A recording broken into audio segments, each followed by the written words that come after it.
Tu as peut-être vu la nouvelle récente. Le premier ministre japonais a déclaré que le Japon pourrait intervenir militairement si la Chine reprendrait Taïwan. En Chine, cette phrase a choqué énormément de gens. Pourquoi? Parce que pour beaucoup de Chinois, l'histoire entre la Chine et le Japon n'est pas du tout réglée. Et cette tension réveille une douleur très profonde.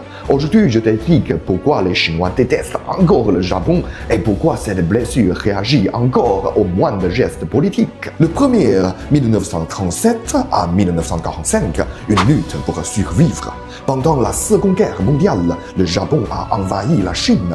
Ce n'est pas une guerre comme les autres, c'était une question de survie. Environ 35 millions de Chinois ont perdu la vie. Le deuxième, le massacre de Nanjing, un des pires crimes du XXe siècle.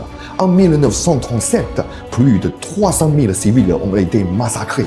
Femmes violées, enfants enterrés vivants, et même des expériences humaines. C'est une horreur qui dépasse l'entendement. Le troisième, une différence majeure avec l'Allemagne.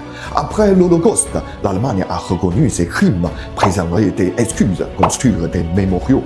Nous sommes coupables, nous sommes désolés. Le Japon, par excuse complète, des chapitres suppriment des manuels scolaires. De nombreux jeunes japonais ne connaissent même pas ces faits. Et certains politiciens visitent toujours le sanctuaire Yasukuni, où des criminels de guerre sont honorés. Pour les Chinois, c'est comme rouvrir la plaie encore et encore. Alors, pourquoi la phrase « intervenir militairement » a-t-elle choqué la Chine?